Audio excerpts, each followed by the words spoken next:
Assalamu alaikum warahmatullahi ta'ala wa barakatuhu. Ahalin wannan gida mai albarka, barkanmu da wannan lokaci da fatan kowa na cikin ƙoshin lafiya. Albarka da ke cikin wannan rana Allah ka sada mu da ita, dukkan shari'a Allah ka kiyaye mu bija da sai da salati. A yan uwa masu albarka, ina yi kowa da kowa fatan alkhairi, maza da mata da suke cikin wannan gida namu mai tarin albarka. Kamar yadda yan uwa muka ce musu za mu kawo muku wannan babban sirri wanda kowa yake da buƙatar sa a wannan gida mai albarka, har wa'ansu ma suka kasa hakuri suke kiran mu a waya, wasu kuma suke mana magana ta WhatsApp, ba su san jinkirin da muka yi cewar ba wai mun yi jinkiri ne a san ranmu ba, abu ne wanda Allah ke ɗora kowa. Rashin lafiya ce muka ɗan kwanta na kwana biyu, to saboda dai kar a ji mu shiru da yawa, hakan ya sa muka ƙoƙarta muka ce to ya kamata a yau mu kawo shi, ba don mun samu yadda muke so ba, wato mun samu ƙarfin jikinmu ba. A koda yaushe dai muna roƙon addu'ar ku wadda kuke ta yi mana a koda yaushe, kuma muna jin daɗin ta. Allah ya saka kowa da alkhairi, Allah ya biya buƙatu, Allah ya ji kan mahaifa. To alhamdulillah, wannan sirrin insha Allah idan har kana buƙatar dukkan abin da ka ɗauka idan ka murza ya zama kuɗi, to insha Allah ga wannan sirrin sai ka aikata. A baya yan uwa da yawa sun kasa aikata wancan wanda muka bayar na ƙwan hawainiya, to wannan kuma mun kawo shi insha Allah, wanda wannan ba shi da wahala. In Allah ya so yadda kowa zai iya aikata shi a wannan gida mai albarka.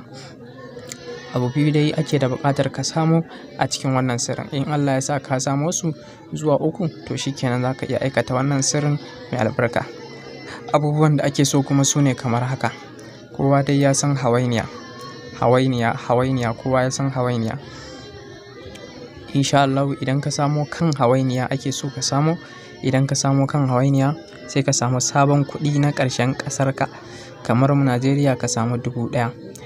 Sabuwa kar ake so gaskiya, wadda ta tsufa ko ta fara tsufa ba za ta yi ba, sabuwa kar ake so. Idan ka samu wannan, wannan na yi misali ne, kowa dai ƙasarsa zai samu ƙarshen kuɗin ƙasarsa. Kamar wanda suke yankin America za su samu dollars, ƙarshen dollars ko sefa ko kuma euro ko pound sterling, duk dai gashi nan kowa ya samu ƙarshen kuɗin ƙasarsa sabo.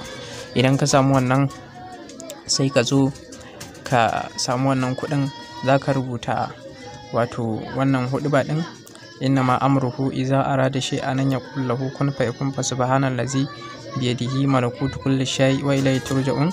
Ajibu ya malakat saniyul faldishu ihduruni bimalin kasira min indillahi bi hurmati surati yasin wal qur'anil hakim wa bi haqqi salamun qawlan min rabbir rahim wa bi haqqi ya rabbi ya man yaqulu li shay'in kun fayakun ya huwa kaf hay ayin sad hamim ayin sin qaf hayyan alwahan al'ajul as-sa'atu. Yanan zan samu ku alama insha Allah ta yadda kowa zai fahimci abubuwan da na karanta, iya ƙarshen daga inda na fara da kuma iya ƙarshen inda na karanta. Shikenan in aka rubuta wannan sai a yi laya. Idan aka yi laya shikenan sai a samu wannan bakin hawainiyan. Idan ka samu bakin hawainiyan nan sai ka sanya wannan layar, ka cusa ta a cikin wannan layar. Iya kan hawainiyar nan shi ake so, iya kan hawainiyar ake amfani da shi, banda gangan jikin nata. Yauwa gashi nan ga alama na samu kuje rubutu, insha Allah. To daga nan aka samu wannan aka cusa, shikenan sai a samu abu a ƙone ta.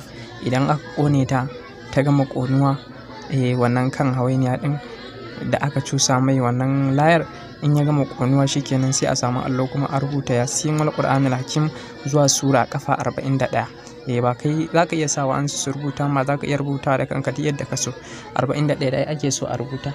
Shikenan sai ka zo ka wanke wannan rubutun, sai ka samu farar zaiba. In ka samu zaiban nan sai ka ɗiga ta kaɗan a ciki.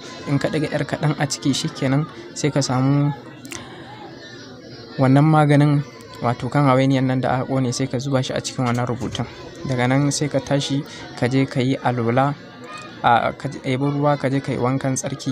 In ka yi wankan tsarki sai ka fito. In ka fito sai ka zo ka yi wato ka ɗauki wannan turaren Nuru Muhammad. Za ka samu turaren Nuru Muhammad, in ka same shi sai ka shafa a jikinka. In ka shafa a jikinka sai ka yi bismillah, ka ɗauki wannan rubutun sai ka shanye. To bi iznillahi in dai ka shanye wannan rubutun a wannan lokacin, ko ganyen banza ka ɗauka ka murza, kai bismillah ka murza, to insha Allahu sai ya zamo kuɗi.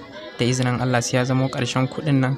Misali in Najeriya ne, kana murzawa zai zamo sabuwar 1000, kuma ko a bakin banki kake za ka ɗauke ta take ka je ka sa ta a cikin banki ka shigar da ita ba wani kokwanto ko na da daƙiƙa ɗaya insha Allahu. Haka wannan sirrin yake, mujarrabun ne, Allah ya taimake mu ya ba mu nasara a cikin lamuranmu.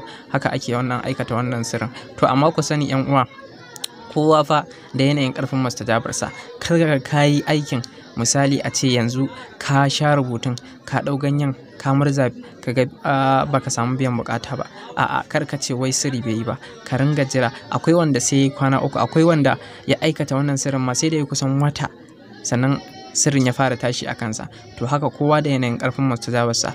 Allah ya ba mu ikon aikatawa kuma ya samu kiyaye dukkan wa'ansu ƙa'idoji. Sannan 'yan uwa da Allah, ci gaba da bamu gudunmawa kamar yadda aka saba, domin gudunmawar ku ita take ƙara mana ƙarfin gwiwa. A kowane lokaci muke fito muku da dukkan sirrukan da muke son fitowa, da wanda muka yi tsammanin za a fito da su, da wanda ma ba mu yi tsammani ba, masu ƙarfin gaske. Allah ya taimake mu ya bamu nasara insha Allah. Kuma in Allah ya so yadda, muna nan za mu kawo muku ci gaban wannan sirrin dai, wanda shi ma za ka buga ƙasa insha Allah, ka fitar da abubuwan da kake so ka shafe, ka yi tafiyarka a kowane lokaci da yardar Allah.